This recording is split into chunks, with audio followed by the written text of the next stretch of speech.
So if you spent any time on Nigerian social media in the last 48 hours, then I'm guessing you would have seen this video or something related to it. Hello sir, I want to call your attention to this.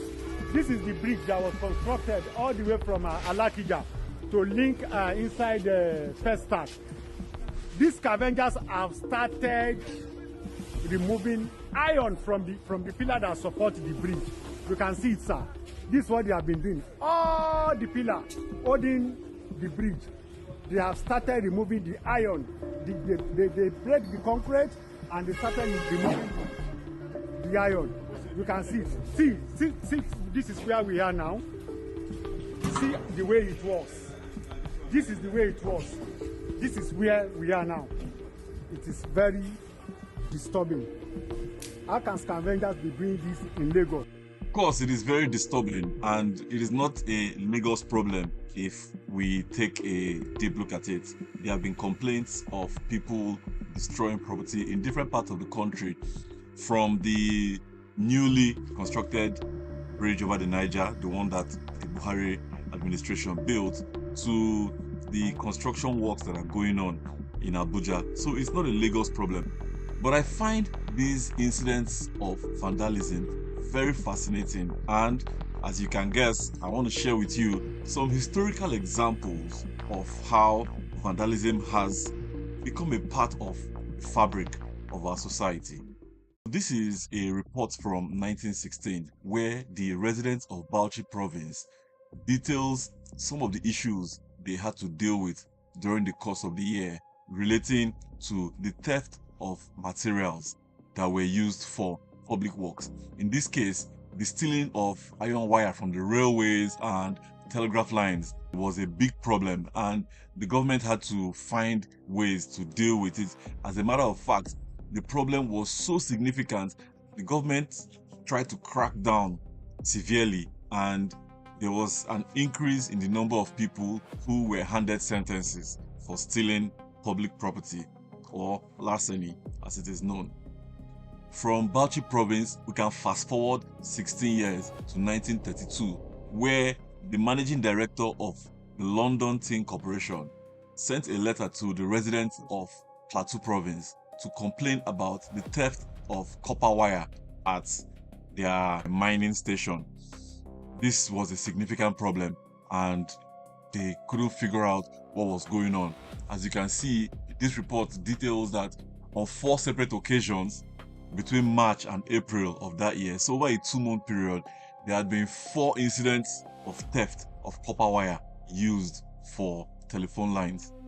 And in response, the residents said to the company that they had not located the wire, but there was suspicion that maybe this wire was being used to create trinkets. Some people were investigated and they let them go when they couldn't make much progress in that regard. This wasn't the last time that the London Tin Company suffered such losses. Now, you should know that the early 1930s is a period when Nigeria was rapidly expanding its telephone infrastructure. And for a company like the London Tin Corporation, this was a means for facilitating communications between its mines, the railway station, and whoever it had to do business with, including the government.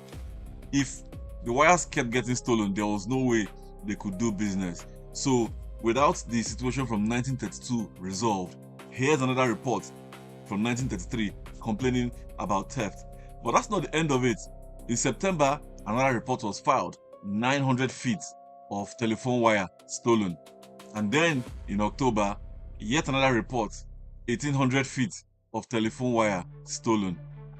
One has to wonder what the thing is about these stolen materials. Who uses these materials? What is it used for? Where does it go? These are all interesting and fascinating questions, and I thought I should dig a little and see what I could find online. According to Google, stolen metal from public works in Nigeria is mostly sold as raw scrap metal. I think most people know this, but what is it used for? The search results say it goes into recycling markets, some of it is smuggled, some of it goes into domestic construction, and yet some is also used in foundries, raw materials, and also for technical and electrical repairs. I think it makes a lot of sense that these metals are finding their way back into the economy in different ways. The question is, why is nobody doing anything about it? Are we going to keep going for the scavengers who are practically at the bottom of the food chain and ignore whomever the cabal is that is behind it? That's an interesting question that needs to be resolved. However you think about it, the reality is that you and I have benefited in one way or the other from scrap metal. Not necessarily because we went out of our way to use it, but because it finds its way back into many of the items that we use, from metal tanks that are used for storage to spoons that are produced, local manufacturing, and even in electronics. So it is something that needs to be looked into. My sense is that if the right effort is made, a stop can be put, or at least this vandalism can be reduced significantly. If you think about it, nature abhors a vacuum, and because human society, Nigeria is no different, has a significant need for materials made from iron, that iron has to come from somewhere. Unfortunately, we do not have any local large-scale metal production facility. We all know the story of Ajaokuta, and Dangote has even said he wants to go into that field. Maybe that will bring some relief, who knows? But primary point is, if we do not have a good source of cheap metal, then you can count on metal coming from somewhere else. And you know what? All of us will bear the cost.